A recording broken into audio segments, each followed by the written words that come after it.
आप सभी जानते हो कि किस तरह से देश में एससी एसटी ओबीसीओ की प्रताड़ना हो रही है।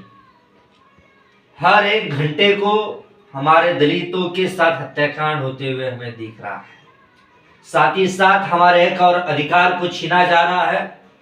पर हमारे एससी एसटी और ओबीसी भाई अभी भी नींद में सोए हुए हैं और नींद की गोली खाकर वो मस्त पे आराम कर रहे हैं।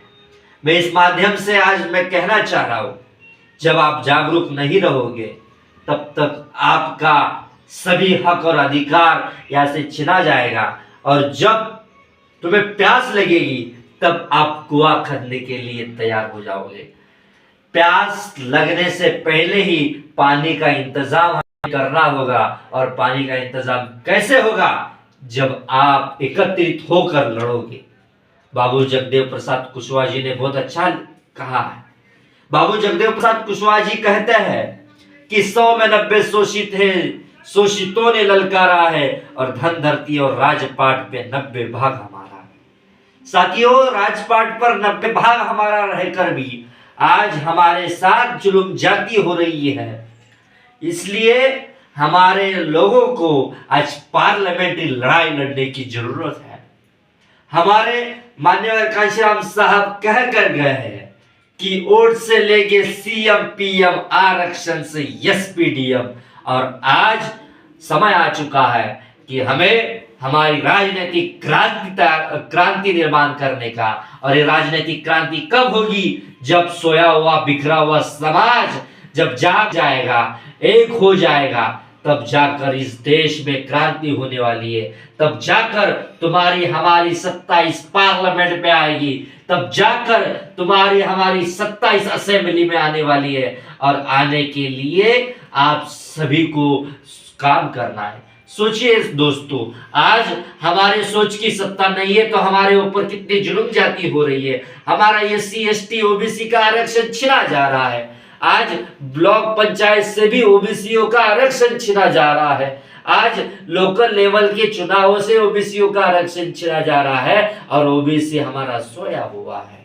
जब उसकी नींद खुलेगी तब जाकर उसको पता चलेगा कि क्या वास्तव है। ये वास्तव आज हमें बताना होगा। हमारे एससी एसटी भाइयों ने आज जिम्मेवारी लेनी है। एक होकर ओबीसीओ को साथ लेकर आने वाली सत्ता हमारी होनी चाहिए। इसके लिए हमें प्रयास करना है। नहीं तो ऐसे ही इस भारत देश में बाबा साहब की मूर्तियों के साथ प्रताड़ना होगी। तुम्हारे आरक्षण को मिटाने का प्रयास होगा। तुम्हारे हक और अधिकार को छीना जाएगा। तुम्हारे साथ जुल्म ज्यादती होगी, तुम्हारे साथ बर्बरता होगी और तुम्हारे माँ बहनें भी सुरक्षित नहीं रहेगी। ये सब सुरक्षा लाना है तो हमें इस मिशन को समझना होगा। फूले अंबेडकरी आंदोलन को समझना होगा। और ये फूले अंबेडकरी आंदोलन जब सक्सेस होगा तब जाकर हमारे देश में हम राहत की सांस ले सकते हैं। तब हमारा देश अमन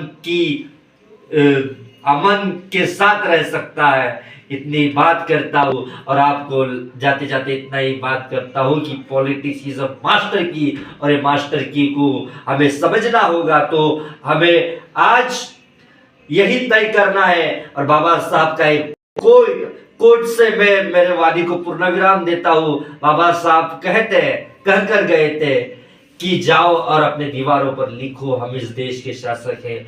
तो हमें अभी शासक बनना होगा। शासक नहीं बनोगे तो आप बर्बरता से सड़ जाओगे और तब आपको बचाने वाला कोई नहीं रहेगा। आज हमारे मिशनरी कार्यकर्ताओं को साथ दीजिए, बोलने वालों के साथ रहिए। इतनी बात कहता हूँ। मनपूर्वक धन्यवाद।